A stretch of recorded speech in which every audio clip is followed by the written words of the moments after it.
I'm now currently standing live in front of the area where a young local resident by the name of Mr. Walk Him Down and was gunned down to death by 31 members of this community, or for the better lack of a term, dare I say, Swiss cheesed.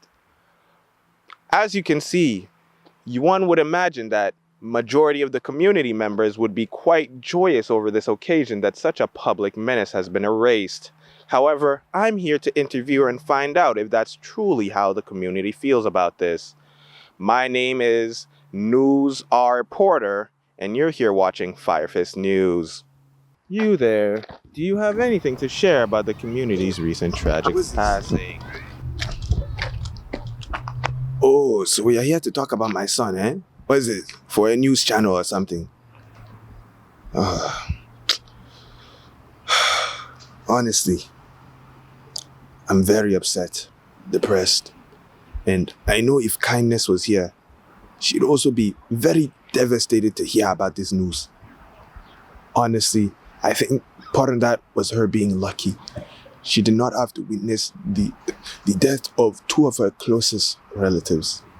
And I know she just wouldn't be able to take this well and handle the news of her favorite son passing. He was the one who put her there. Good old Kindness. Man, I'm really just gonna miss him. That's just about it. He was such a great guy. Honestly, I used to be filled with just so much love before this thing happened. And now, there's nothing but a gaping hole in my body in place of where love That's used to be. strange. I figured the gaping hole in your body was caused by the railgun he used to shoot through your but torso. I just meant that more metaphorically. So that's what caused it, instead of the 10 other close friends of yours that he murdered with that same railgun. How would you describe your son during his walking days? As a donation, we always try to do his best and keep right by the good people and keep good favor with other people. My son Innocent, that was his birth name, but he had legally changed it to Wickedness. And you see, his friends down the block, they used to call him Mr. Walk Him Down and you know how kids are with their nicknames these days, right? Very colorful, lovely nicknames for one another.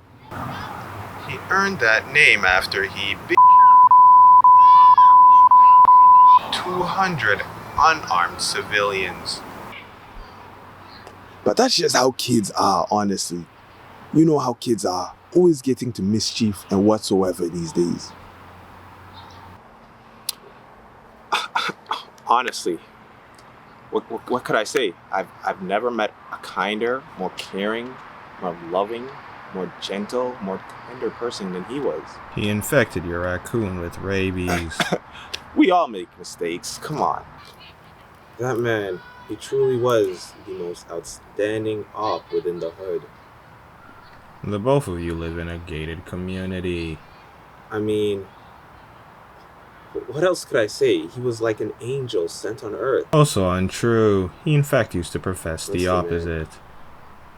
One of God's greatest soldiers was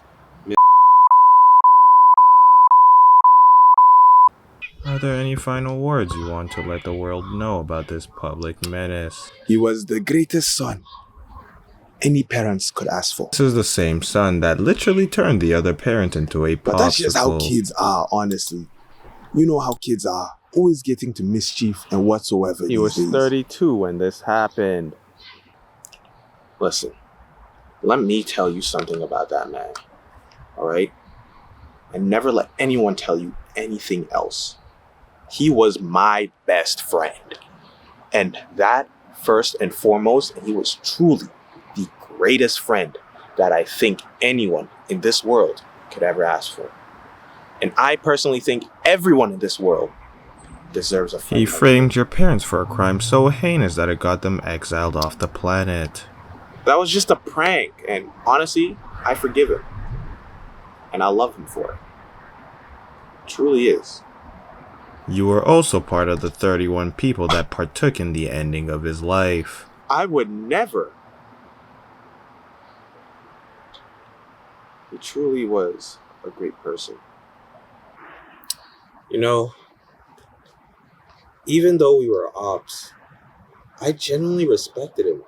He sold He you was into truly an slavery after your honorable parents person. rightfully tried to report the railgun to the police and then sent your parents to the outskirts of a But it certain made wall in a me a fictional better man. series. And without that, I wouldn't be who I was today. He would have practically killed a different version of me. And I'm thankful that he didn't, and he made me who I am today.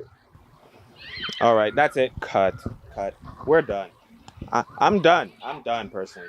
I can't interview these sickos anymore. What's the matter? I That have more man things I was want to talk about. truly Come despicable. on. And you're expecting me to sit down and watch these people talk about someone who murdered kids for fun, sent elephants across to his granny's place just for fun, and act like these people talk about him like he's an angel? I'm done. I quit. I quit. If I have to do this again, I quit.